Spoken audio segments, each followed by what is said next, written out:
All right, hello. Can everybody hear me out there?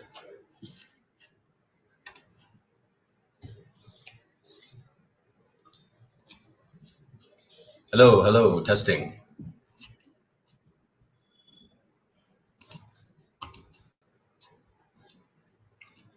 Testing, testing, 1, 2, 3. Is anybody out here?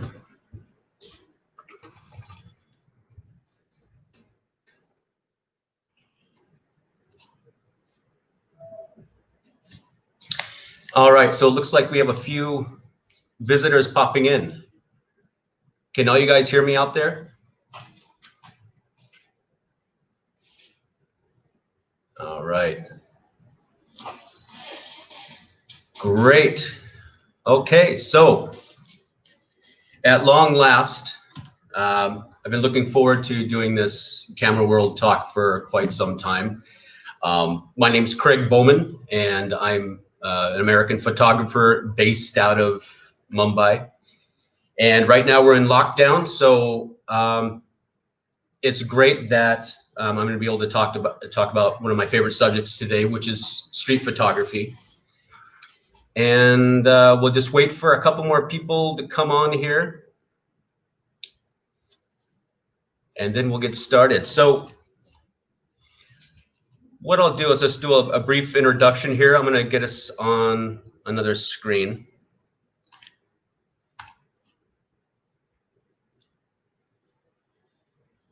Share the screen. Okay, I think everybody can see this. Okay, so once again, I'm Craig Boehman. I'm American based based out of Mumbai, and primarily shoot street photography. I got my start in 2015, early 2015, shooting street photography. At that time, I didn't know what street photography was. I didn't know it was a thing. I didn't know it was something that people actually did. And somehow, in my hiatus from photography, which began sort of formally back in the 90s when I was doing some school, I was doing some course in biomedical photography, which was back in the film days. There was a long gap then until I moved to India back in 2013. And during that time, I really only shot informally. I've never, I never really took it up again until 2015 when I started to become interested in my own city. So I'll tell you a little bit about how I got into photography professionally in just a few slides from now. Just forgive the text. I only have a few slides that have text on it, but I want to kind of cover some fundamentals of what this talk is about. So location, location, location, claiming your photographic turf. It's basically all about image sourcing. When you're a street photographer and you're just starting out, or even if you're relatively comfortable with photography and you're comfortable with the exposure triangle and the technical side of it, there's a different experience out there when you're actually out exploring on your own. And some of the things that I'm going to cover here is going to help you, I hope, sort of think about things differently and how you would maybe choose to shoot street photography in your own neighborhoods. So basically, the one idea that I'd like to present out there is something called the 1545 tenet. Now, this isn't a formal doctrine. This isn't something that you're going to see in a street photography, book or anything like that. But it's basically just a concept. It's basically this: where can I visit from my doorstep? So within about 45 minutes or an hour, this will vary for everybody. Where can I walk? Where can I walk and where can I photograph? On the flip side of that, where can I drive or where can I take public transport to? That's within 15 minutes. Okay, and this is from your door. This is from the door of your home. And I realize that this is going to vary for a lot of people out there. Some people live in rural places, but if you're living in a city or if you're living in a small town, I mean, the idea of where can I go in a short amount of time from my doorstep is something to think about, because you have north, south, east, and west. Another thing I want to talk about is shooting in 4D, which is basically keeping in mind the time of the year, the time of the day, the season, all of these different factors are going to change the imagery for most people. In Mumbai, where I'm at, we have a monsoon season that starts usually in June sometime. It runs for a few months, and during that time, it's cloudy, overcast, and there's a lot of rain. So the imagery definitely changes during that time of year. And knowing where I want to go during that time, the haunts that I'm aware of, the places that I've already staked out, can really help me when I want to figure out what it is I want to shoot that day. And knowing that I'm going to be carrying an umbrella with me, and the imagery is going to look completely different. Another thing is, the why of it all. Why is one locale more important than another to you? And that doesn't just mean as an absolute statement, but why is this location important to you on the day that you're actually going out to shoot? I mean, are you feeling like you want to have a very organized and specific shoot, or do you want to just go out there and walk around? So basically, once you determine your specific locales, it was basically your turf. Your imaging is your source imaging is going to be a lot easier to come by. You're going to be able to get pictures that you want, because you're going to be thinking in a certain way already, in a certain mindset, if that makes any sense. So I get asked this question quite a bit, and I think it's a pretty common and reasonable thing to be talking about. So gear. So I'm using the Sony A7 III, which is a mirrorless system. I didn't start with that. I started with my first digital camera was a Canon T3, just a real basic APS-C shooter by Canon. And with the Sony mirrorless, basically what I'm getting is a lot of clicks per second. It shoots up to 10 frames per second. It's got a high dynamic range. More importantly, you see the exact exposure that you want, that you're getting on your live view or inside your viewfinder. And that's very important. If you're on the fly and you're just seeing what the settings are doing, you can actually see live what it is you're going to get. So there's some other things about this particular camera that I'll talk about later on, but this isn't a gear-centric talk. I just want to make that clear to everyone, that it doesn't, there's two sides of this. There's the one side that says gear doesn't matter, and then there's the other side that says gear does matter, and there's people that get very upset about, they're very defensive about the gear that they use. The reality is somewhere in between. When you're first starting out, gear really doesn't matter. If you're just starting out learning the camera, learning the technical side of photography, it doesn't matter what DSLR you're shooting on. It doesn't matter if you're shooting on a mirrorless camera. It doesn't matter if you're even shooting on your phone. If you go through the fundamentals, it doesn't matter what camera you're starting with. And with me, I didn't know, for instance, that I'd be shooting all in prime lenses a little bit later once I, traded up to a Sony. So there's several reasons for using Samyang lenses in Sony or Sigma for that matter. But basically, I know with this prime lens, I'm seeing the scene exactly as it is. I'm not messing around with the different focal lengths as I'm walking around. I already see the world in, for instance, 18 millimeter in a wide way. I already see it in 24 and 135. So these are all things that you kind of grow into, and I'm not an advocate for telling people what to do. I don't want to preach any of these things to you. I'm just telling how I shoot. I'll talk a little bit more about the gear too as I go through this. Again, it's just for your reference as far as where I come from. Now there are two modes that I shoot in, and I call them the royalty modes. And this isn't any photography book, but basically I consider the aperture priority to be like the queen in the suite here. So basically when I'm going out, I'm looking to do maybe some portraits. And so if I have my Sigma 35, it goes down to 1.4 aperture. If I really want some background separation, if I really want to create a portrait that separates from the background, it will do that.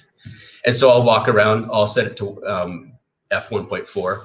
My ISO will be on auto. That's very important when you're in aperture priority to make sure that you're in auto ISO. Everything else is in automatic mode. I mean, and with the camera, the one that I have, the Sony, the one important thing that it does have on it, which is silent shooting. And for me, this really changed the game for the way I shoot photography, because basically it allows me to get extremely close to people. And in India, when you're a foreigner, you stand out. And I'm often amazed at what kind of situational awareness people have in general.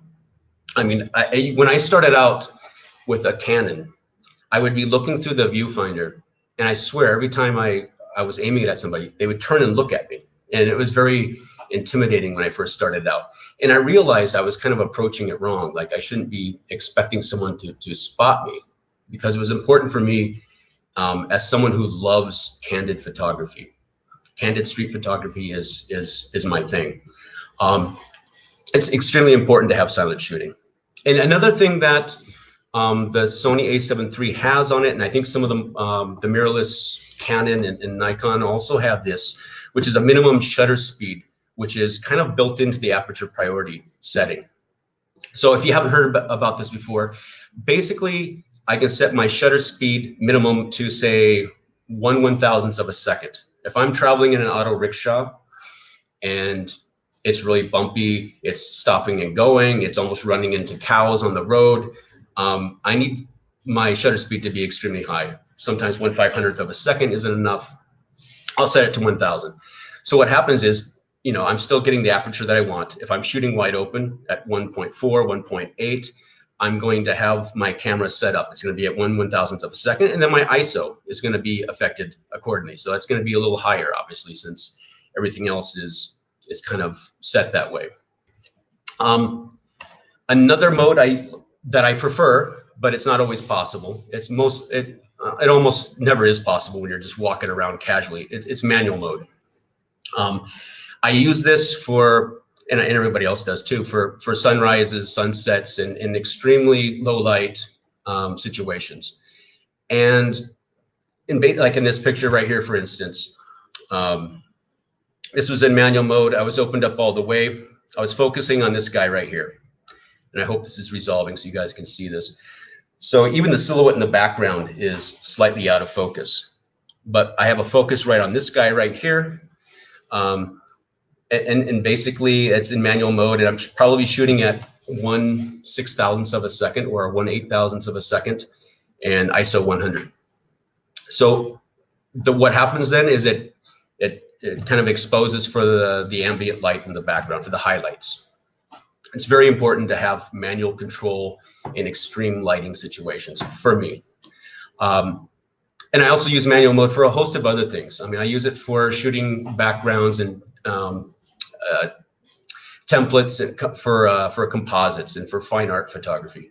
So I'll be out shooting, you know, a background of a wall or something like that. And I'll keep that in mind, and I'll use that for another image that I combine together. And obviously manual mode, landscape shooters will use it. And I've gotten into that a little bit more during lockdown, since I haven't had a lot of people to get in front of. Also, obviously for tripod work, long exposures, especially if you're shooting water, you know, you've got to have a tripod, and you're going to be in manual mode. So I just wanted to cover those two modes. Again, aperture priority is going to be your walk around mode for changing light situations, for just on the fly. Manual mode is going to be for when you have time, extreme situations, and maybe you're sitting at one spot and you're waiting for someone to walk through a scene. And that's when you're going to be in manual mode, when you want to capture something exactly as you see it. So just briefly, this is somewhat controversial, and depending on who you talk to in the street photography community, I don't think there's any controversy around it as far as defining what it is. Some people will say street photography is only taking pictures of candid moments.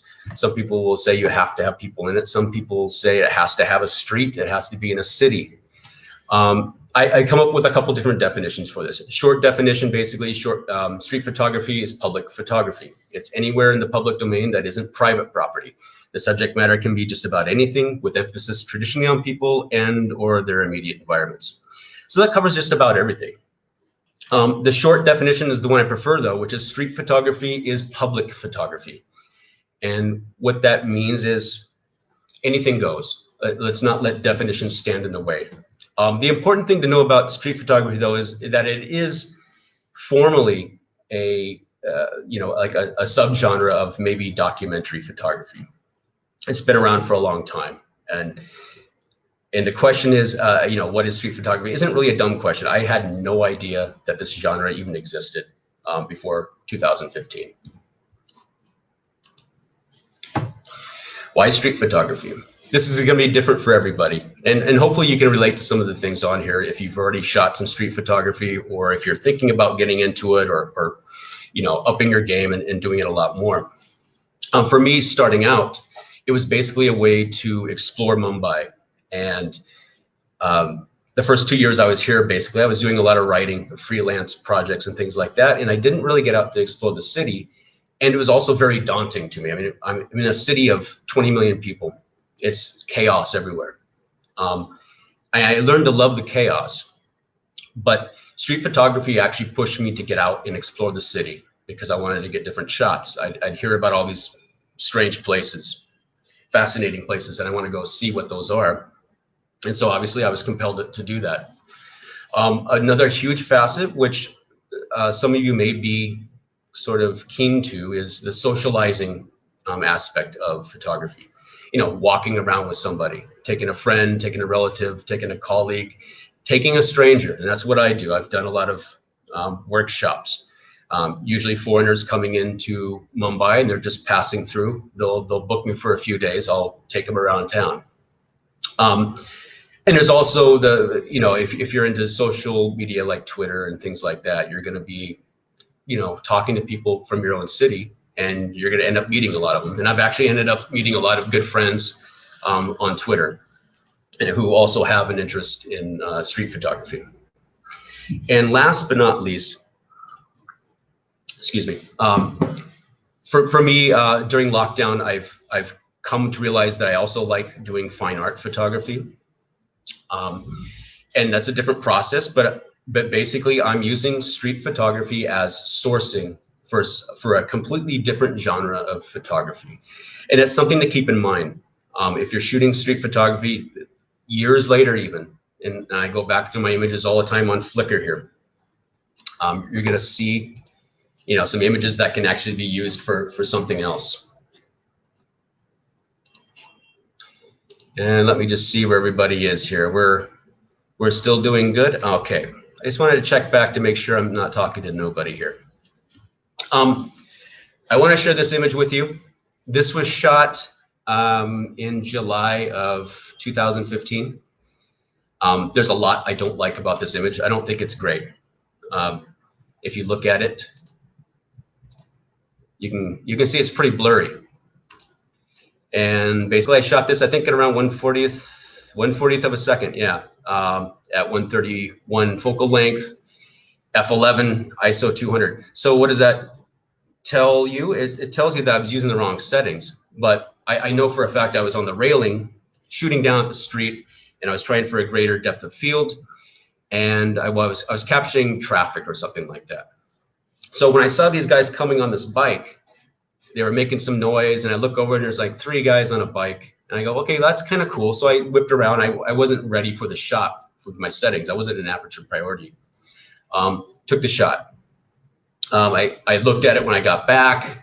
At the time, I was really into documenting people on the streets, not necessarily street people, but people who were like laborers and things like that. I was really into getting people's hands and labor, hard work, action, movement, and that sort of thing. And so when I see a bunch of smiling guys walking down the road or cruising down on their bike, it didn't resonate with me at the time. And I still took the picture because it was movement, it was noise, and I was snapping a lot of things that I wasn't really aware of at the time. Because I didn't like the image, I'll say something else I don't like about this image. There's a guy here in the foreground. I even put this little swirly effect here because I was really trying to save this image and trying to do something with it. But to this day, I wonder. I'm kind of mixed feelings on it. But this goes right around to how I got started in professional photography. About 4 or 5 months later, let's see, where was it? In October of 2015, I got a message from a creative director at Le Monde Diplomatique, the German edition of the magazine. And he said he wanted to buy this for a cover of their next issue. And so, of course, at the time, I'm like, I was flabbergasted that someone would actually want this image. And I almost didn't put it up on Flickr. I almost didn't share it. I almost deleted it. But not knowing anything, I just left it up because I wasn't really expecting people to look at it. So it's sort of, there's a lot of lessons here, I think. And one of them is, just because you sell as your first gig as a professional photographer, you get the cover of the magazine. That doesn't mean it's all easy from there. And that's what I thought it was going to be. Oh, I switched careers almost immediately when the kind of money that I was getting for one single image was presented to me. I thought, well, this is going to be the easiest thing in the world. I'm going to be a photographer. And, you know, I can tell you probably for 6 to 8 months or maybe a year after this, it was crickets. I wasn't making any money off of photography. That's lesson number one. Lesson number two from this is probably that you should be sharing your images, even if you're not sharing full resolution images. Share the places that you frequent and share the ones that you think might be good. Share the ones that you feel are really strong and put them out there for the rest of the world. This place was, for reference here, you know, going back to where can I go within 45 minutes from my front door? This place was about 20-minute walk. It was one of the train station pedestrian flyovers into the train station. And it was a place that I used to go quite a bit and walk across the pedestrian walkway here and just photograph people at random. So you never know what is going to happen. It's not something to expect to happen like with a cover of a magazine or anything like that. It's just something to keep in mind, because the reason why I'm talking to you right now is because of this photo. And I can't say that I'm proud of the photo, but I'm happy though that I shared it, and it changed my life. And sometimes, you know, an image will do that for you. It may not be an image that you're even suspecting to do something like that. So just something to keep in mind. Later that year, I was also, no, this was in 2016. So in February, I was in Berlin with my wife here. And it was really trippy. I wasn't there for anything to do with the publication of this magazine. I was there because she was doing some music. And so everywhere we went, we saw this magazine in the train station, bookstores, and all over Berlin, wherever we went. And it was just really cool to see that. And it was just by coincidence, again, that I'm in, you know, a foreign country. I'm in Berlin, and I'm looking at a picture that I took in Goregaon station in Mumbai. So share your work. Now we're going to get to the end of the informational slides and talk about one of the places that's really close by to where I live right now. This is RA Colony, which is about 15 to 20 minutes drive, depending on traffic. Early in the morning at sunrise, when I like to go shoot this place, it's probably like 7 or 8 minutes by rickshaw. It's an interesting place. It's one of 2 big patches of wilderness in Mumbai. It's about 4 times the size of New York City Central Park. There are 23 villages there, and many of them don't have power or running water or sewage for that matter. It's a very strange place. And those people are some of the Adivasi original people of Mumbai. Other things that are going on in this place, there's lots of wilderness, there's lots of wildlife, and there are even leopards, if you can believe that, in Mumbai, right in the center of Mumbai. And I haven't seen one yet, but I hear the locals tell me stories sometimes when, you know, about seeing some leopard, you know, a few years ago. So it's a very interesting place, and I come here quite a bit. So one of the things back in 2000, let's see, well, it should say right in here somewhere, 2018. I was doing a lot of shooting in RA, and so I got noticed by one of the local papers here. And so it was nice to have a write-up on a project that I was doing, which was basically trying to create an image bank for the media to use for saving RA Colony. I won't get into all that, but here we have some of the photo that you saw in the newspaper article. This is just one of these times, one of my first explorations of a place on foot. I took a rickshaw down to the place. I got out and just started walking. This right here is my favorite my favorite road in all of Mumbai. It's unreal. This is sort of a fine art rendition of the road.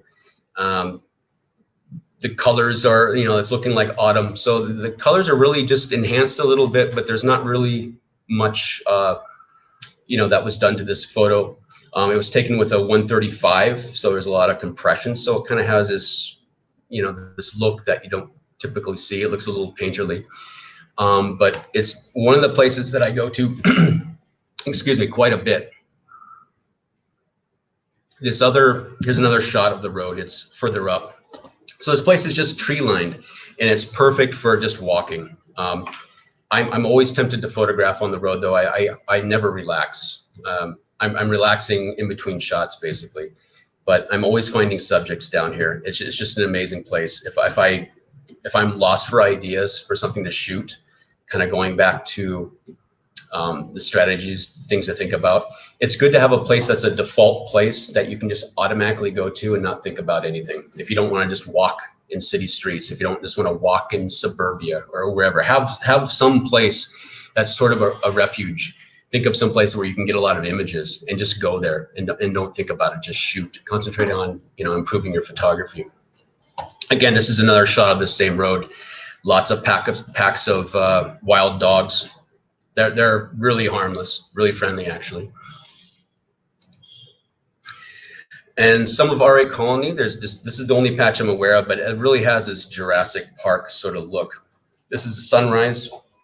And I think I took this shot just a few weeks ago. I was leading a group of people out here. We spent 45 minutes just shooting around these bushes at sunrise and just seeing the light and the trees and everything. It's just sort of an amazing look. This is from that perspective, just inland. So that first shot that you just saw was taken from the road where this guy is down here. Just some amazing scenery. Again, this is right in the middle of Mumbai, population 20 million.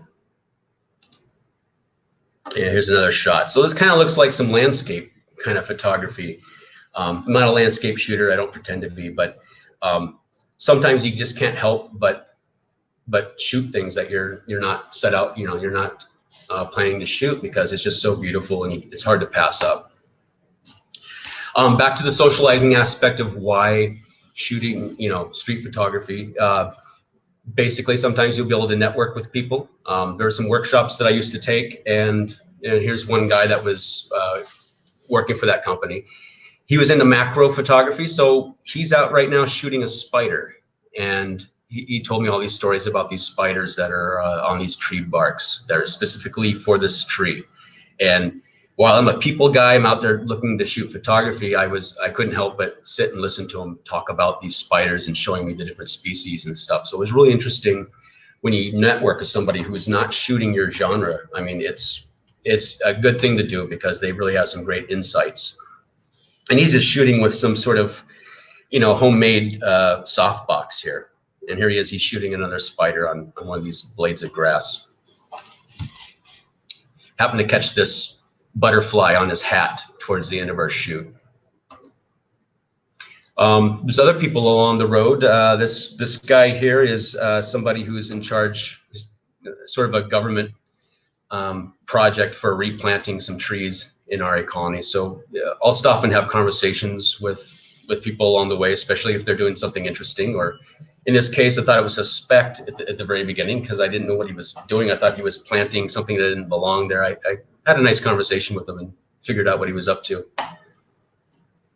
Some of the, again, off-genre stuff, but when you're out shooting, I don't know. I'm not a flower guy, but I looked at these and I couldn't believe what I was looking at, and I had to photograph it.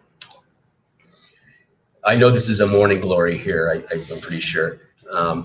Again, there's a lot of interesting things in RA Colony, in insects, wildlife, plants. Interesting story about this guy. I won't tell his whole story, but we were walking down the road and we heard some music that sounded like a flute. I didn't think it was a flute. I said it sounded like a saxophone, but I couldn't believe it was. So I kind of did a beeline into the forest, and we walked just a short distance. And here's this guy playing saxophone in the middle of a forest, in the middle of a city. Just surreal, just playing some saxophone. Some of the people that I love to photograph are some of the local residents here, and these saris are just beautiful. There's some just tremendous colors that, especially when you have the golden hour sunrise times, it just really lights up the place. Just very beautiful scene altogether. When I'm approaching this person, she doesn't know I'm shooting her. She doesn't know I'm photographing her at all. I have my camera is probably set right here at probably using a 35 millimeter 1.4 maybe. But I was photographing her, just looking down into my camera. I wasn't making eye contact. I was looking at the camera and looking right past her. She had no idea I was photographing her. So it's something to keep in mind when you have your camera set up. If you're in aperture priority mode, know what you're doing. Be ready for anybody to come along. Because not too long ago, I was shooting, before I took this shot, I was on the left-hand side shooting into the forest, which I was using manual mode. So I had to switch to aperture priority, and I caught her coming down. Again, just another local resident. This is my favorite road again. The road actually doesn't have a name. It's weird. On Google Maps, it doesn't even show a name for this thing. Another part of RA Colony, we have a lot of farms, dairy farms. And basically what's different about these places is you can walk right into them. So that's what I do. I'll walk right in, and I'll oftentimes talk to any of the people that actually speak a little bit of English, because I don't speak Hindi, just in case you're wondering. And, we have a little bit of a conversation and get some pictures out of it. Again, here's a saxophone player again. I took several pictures of him that day. Here's one of the farmers. I shot this, I think, in manual mode because I was working with him at the time, and just said, hey, why don't you lay down here? I'll stand up on this railing and get a picture from the top down. These guys were approaching me. This little boy, who's one of the Adivasi peoples, was walking ahead of his mother, I presume. And he walks right up to me and strikes this pose with his stick. And I thought it was like one of the coolest things. Very kind of Mark Twain, Huckleberry Finn sort of imagery sometimes with boys and their toys. Here we have a farmhand's son in one of the dairy farms. And again, a lot of the people there are I should probably say that a lot of people in India are very open to photography. At least they're very warm and welcoming, and if they don't want something, they'll just say no. But generally speaking, people are very happy to have their pictures taken, and are even thrilled if you show them, your pictures. This is just inside one of the cow sheds. Another farmer posing with one of them. This is another farmer, a different farm in RA Colony still. Let me see how we're doing here.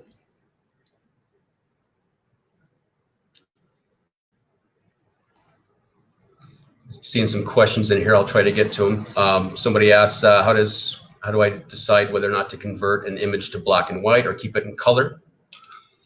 That's a great question. I started out as kind of a black and white shooter, and so a lot of the images that I took were automatically in black and white. And I didn't set the camera up to shoot in black and white. I felt that was it's really kind of messing up your chances of something decent. So I shoot in RAW, and I don't have some sort of color or black and white filter that I look through. I just shoot everything in color right from the get-go. It gets converted. If I want something to be black and white, it's typically when the colors aren't matching or if there's an expression. And I'll show you some of those images down here, and I'll talk maybe about, how either of them, how some of these images can work as a black and white, how some of them can work as color. Oftentimes though, I like to think that I make the right decision, but I always have the RAW file. So if an editor or something wants me to change something, it's like I can do it because I have a RAW format and I can go back and re-edit. Grass cutters in RA colony, it's another subject that I just love photographing, and these guys are always out there. They're cutting this tall grass.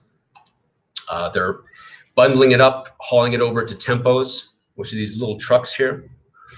And this is an activity that just goes on and on. I think 365 days a year. There might be sometimes during the monsoon where they're not doing it. Again, another farmer here.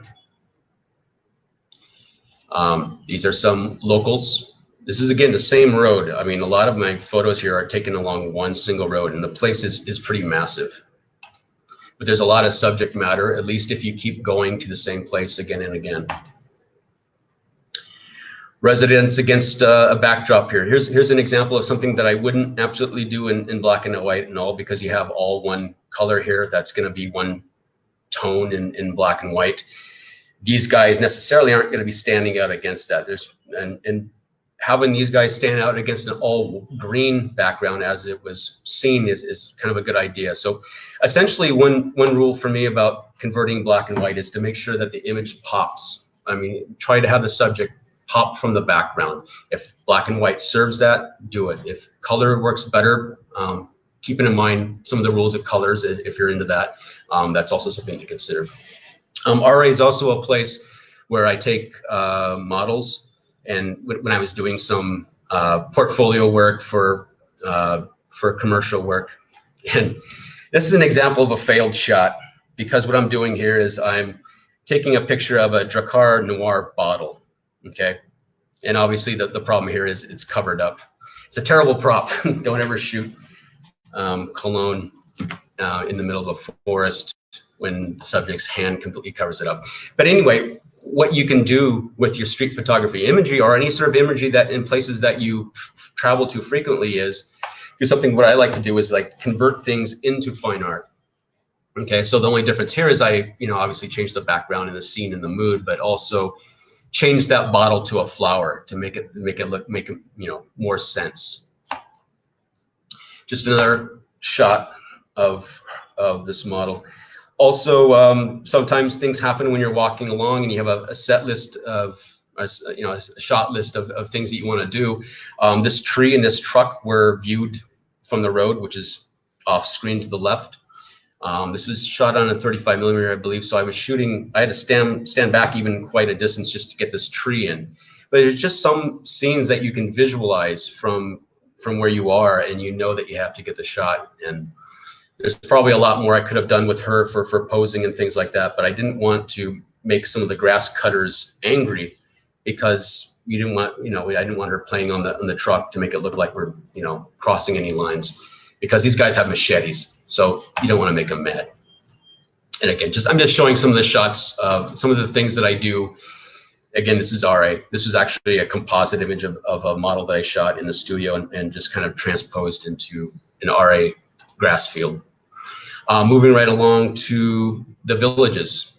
One of the places that you can see if you know where they are, and I know where just a few of them are. There's 23 of them. I've been to maybe 4 or 5 of them.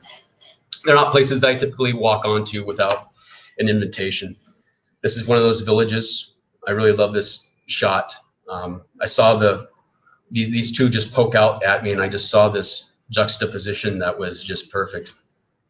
And I had to have them come back. They actually ducked back in, and I said, hey, come back out. So they were kind enough to pose the way I saw them before, roughly. This is just a resident in next to one of the houses. And some of the children. Keep track of time here. This guy was kind of digging out a foundation for one of the homes. So this, again, this is some primitive living here, where this village actually has electricity, but many of them don't. And again, I'm just going to breeze through a few of these slides here. These are just some of the houses and some of the structures that you can find in these villages. Some of the children. I want to move on now to Whirly. This is a place that's in Mahim Bay. It's just off the sea link here, which is the bridge. It's a fishing village of the Koli people. There's several different Koliwadas or fishing villages. There's communities throughout Mumbai. It's one of the places that I love to visit. And again, knowing what mode to be in, shooting with in the right mode. This is probably shot in manual mode with a high shutter speed. It's at sunrise. I shoot quite a bit at sunrise in these places. Again, this is some of the reasons why I'm shooting. And again, I always kick myself or pinch myself, I should say, because these images are in the middle of a mega city in India. And here you can kind of see more of a straightforward sunrise with not a lot of pollution in the background. Again, some close-ups of the fishermen going off to get their boats ready in the morning. Sort of a fine art rendition of these guys taking off out into the ocean, out into the Arabian Sea. It's low tide, Whirly Village. I love this one spot that I found in this place. And again, this goes back to determining what places are important to you when you go out and shoot. What places are special and why are they special? Well, this particular spot, I usually hit after sunrise, after about 20 minutes. And sometimes I get some good scenes down here, but it's pretty dystopian in a way. You have this beautiful sunrise and you have this trash down here and this fisherman who is probably out tending to one of the boats. A lot of the family members will help out with the fisherman. She's actually pulling in one of the boats. Again, I'll just breeze through a few of these. So basically getting down close with my lens is extremely important, because with prime lenses, if I'm shooting with 35, I don't have the option to go out to 70 millimeters.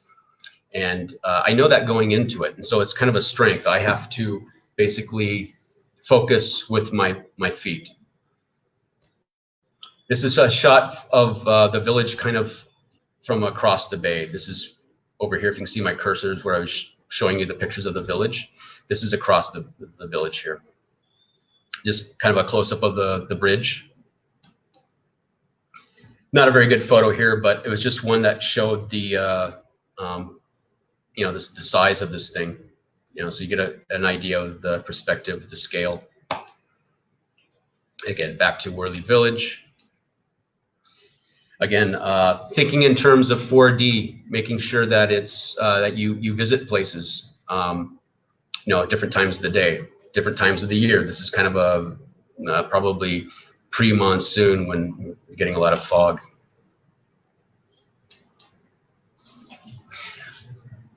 This is just a shot of a guy that was stopped and asked him to pose for us. It's in Whirly Village. Some of the fishermen. And again, I'm getting really close to these guys. I'll ask permission. With these guys that are sitting down doing some activity, I'll always ask them. I'll say, hey, you mind if I take a photo? I usually just hold up the camera and say, photo. And they'll either mutter or whatever, and then they'll go in and shoot. Usually it's not a problem. You'll be surprised at how warm it is in India in general, but especially Mumbai. Mumbai is super low key. It's not a place I worry about typically when I travel around by myself. One of the Whirly residents right here, this is inside the fishing village. He's selling green chilies. Back to the question about whether to go black and white or go color. This image right here would probably work better in color if you're thinking in terms of part of the subject matter. Now, you may not know that these are green chilies down here. If you had a color image of this, you would know that. But what struck me about this image when I first took the picture was there's this man and his legs, and just how, you know, how much of a interesting figure he has. And I felt that black and white sort of captured the essence of him and everything that he was doing. So I know I'm running a little short on time, and I have so many things to cover, so I'm gonna blow through some of these slides in the interest of time here. I do a lot of portrait shoots, and what I mean by portrait shoots is I'm shooting out in the streets. I'm not, this guy, I didn't bring him into a studio or anything like that. I'm just photographing him on the streets. I'm just processing it in such a way that it's low key. Not exactly a great shot here, but it's just one of the residents during COVID that I photographed in the village. And again, this is another portrait that I took. We were conversing with this guy for quite some time, really friendly. And I caught this moment when he was reflecting after we were talking to him. Just one of the Royal Enfields, made like a gun, whatever that means, but I thought it was kind of funny. Again, some more portraiture, sort of street portraits. I'll stop on this image because when you're in the right mode, if you're shooting in aperture priority and you have your camera set up, and especially if you're with a group, you always have to be watching. I'm always watching, and this girl was kind of following us around, or just kind of interested in what we were doing, because I was leading a few people with me, and we were just photographing some other scenes. And this girl all of a sudden starts doing cartwheels with a toothbrush. She's brushing her teeth and just casually does this one-hand cartwheel, and it's like, what is this? But I was watching her. I was ready with my camera. Just for the record, when I'm walking around, my camera is up at my chest level. I'm either looking through the viewfinder most of the time. I rarely take this camera up to my eye because it takes time, and things happen so quickly. This is an example of something that happens really quickly. If my camera was slung at my side, I would have missed a shot. If my camera was in my bag, I would have missed a shot. So I walk around, and sometimes it bothers my arm after a day of doing it, but my camera is always ready. And it may look strange to some people, but I don't miss shots either because of this, or I don't miss as many. And again, this is just some fishermen. This is inside the village, one of the people handling clothes. Another fisherman showing off some of his lobster.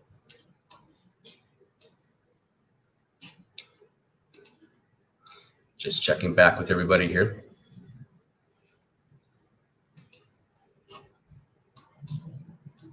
This is a picture of Whirly Village. It's a very colorful place, and their buildings are very much just an attraction in themselves. This is actually a British fort. This is Whirly Fort.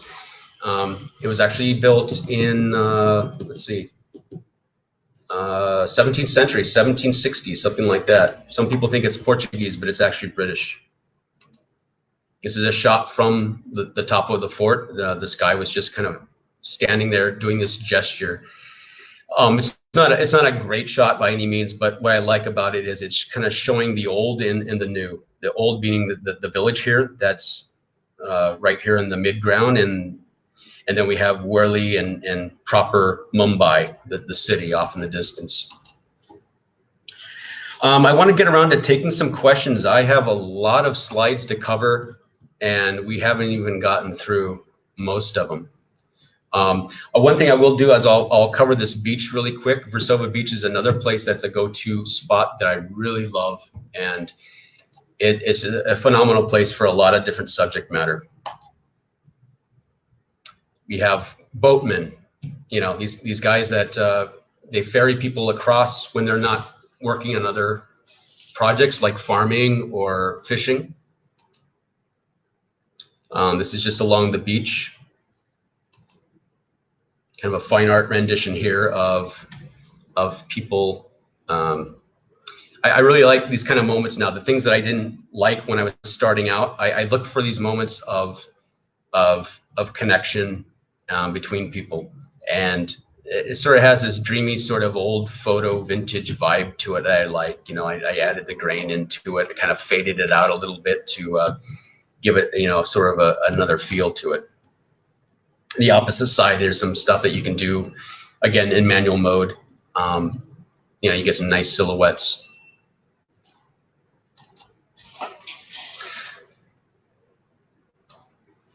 Again, this is on Versova Beach. And I apologize, I need to blow through a few of these just to show you a little bit about Versova and the kind of images that that I can get in this city. Again, sunrise, just after sunrise, I like to come to these beaches.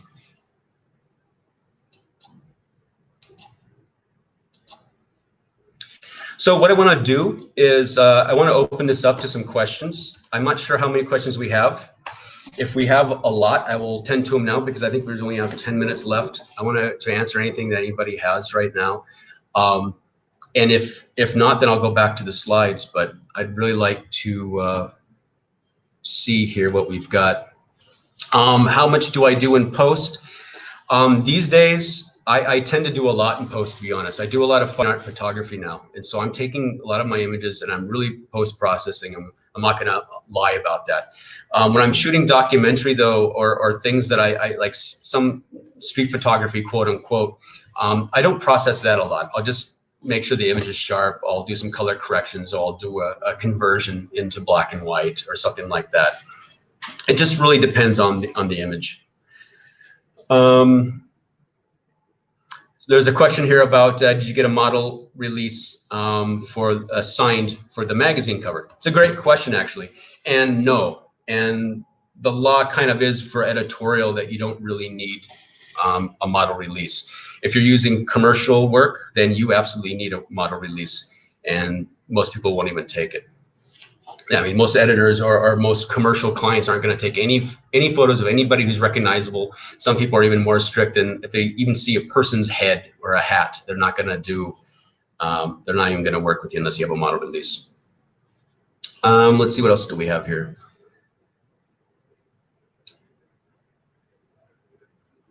Go back through here. Does anybody else have any other questions about anything so far? Would we like to just plow through a few more images? Okay, so there's a question about where do I go to sell my fine art photography? What kind of outlets do I use for this? I just got started in this business, and basically I've just connected with a printer that does a lot of great printing, quality printing on you know, high-end paper, archival stuff. And I created a separate website for that, for just selling these images.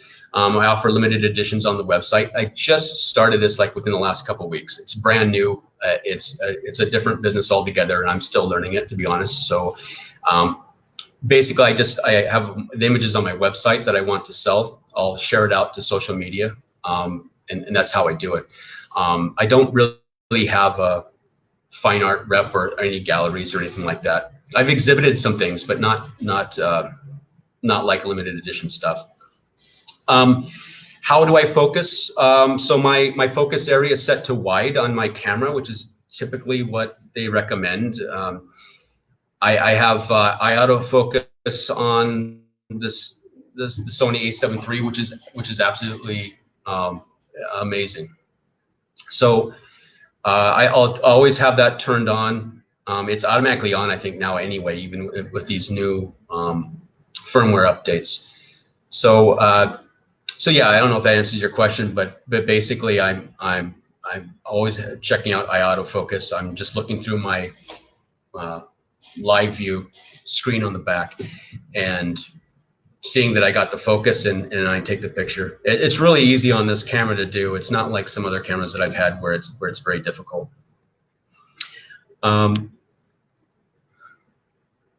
So yeah, so there's a question about let's see, how I capture Mumbai. Do I plan a shoot, or do I just go out and kind of go with the flow? It's both. I plan a lot of my shoots because I do a lot of photo walks, and not just clients and that kind of thing, but I do a lot of photo walks with friends and just people that I've never met before. I meet them on Twitter, I meet them somewhere, and we just go out and we walk, take pictures, talk shop, have a good time. I've been doing that a lot during lockdown because nobody's coming to India, right? It's a hot spot right now for the virus, and there's nobody coming here. So what I've been doing is just kind of passing the time. It's like, what do I enjoy? I enjoy going out and taking pictures. I mean, regardless if it's for work or if it's just for me. And I'll gladly take 4 or 5 people who just want to go out and shoot and just have a good time and see what we can get. And thank you for everyone who likes some of my shots. I'm sort of sad that we don't have a lot of time left. I think we have 5 minutes left. Any more questions, or should we go into the last few bit of slides here? Let me just do a few more. This is on Versova Beach. I like to take a lot of solitary pictures. People just posing, or they're not posing. I feel like they're posing for me, but I'm doing candid shots. They don't know I'm there. Again, this is along Versova Beach. This is another fine art rendition right here of just a shot of a guy who usually hires out, he doesn't hire out his horse. He just walks people around on this horse. High tide, Versova Beach. There's some surfing that goes on. I've captured these guys. I think they know some lifeguards that have these types of boards. They don't look like typical surfboards. Maybe somebody out there knows, but they look kind of just like lifeguard boards that you can just ride. So I thought it was kind of funny that we have surfers in Mumbai, of all places. And sometimes you got to get wet. You got to get out in the water. You got to walk with people. You got to plan shots. This is a planned shot. I saw this earth mover way down the beach. I saw this guy right here in the foreground burying himself in the sand. His friends are off in the water. And I just waited for this thing to come. So I had it in manual mode. I was just waiting. I had the right ISO set up, the right shutter speed, and just timed it so I could get everything in there. Sorry about that. We have, there's some people that just do random things on the beach. I don't understand what's going on, if it's a religious thing or if it's just people having a day. So I just found it interesting. This guy was throwing around a bunch of mud. And just some beautiful horizon lines in the sand. These sandbars get piled up quite high during the high tide sometimes. And so capturing that is like just an amazing thing. So I love a good horizon line. This is one of my favorite images. I only have a couple of minutes left here, so I'm not going to go into it. Anyway, so this is, and also, again, I bring dancers, I'll bring models, I'll bring actors, I'll bring all kinds of people down here and just shoot on Versova Beach because it's a place that I'm familiar with. You can get informal shots, people just goofing around. It makes for some interesting images. Here's a stuntman, of all things. Met him down there at the beach. TV actress. Wish I had more time. We have monsoon season that happens around June, goes on for a few months, and the tides get really high. These aren't surfable waves, and these residents down in Versova Beach are pounded just about every year with tidal surges and just rough water. And back to the black and white thing, it's a very interesting thing, whether to do black and white or not. If you're down shooting in the sunlight, it's high noon, it's 2 or 3 o'clock, there's basically not a lot of nice color anymore. And so another thing to keep in mind is if you're going for form, if you're going for shapes, forms, and dimensions and things like that, sometimes it's good just to convert into black and white, just to get a sense of structures and waves and action and motion without being distracted by color. So I'd like to take this opportunity to thank everybody who's come to my talk. I wish we had more time. It seems like this just blows right by. I'd like to give a shout out to the Clip Trip .com audience who's come out here today and had a look at some of my images. And yeah, I hope to see everybody again sometime for another talk. I feel like I could do this for another hour or two, but I should probably sign off. And once again, I thank you for joining me today and hope to see you again sometime.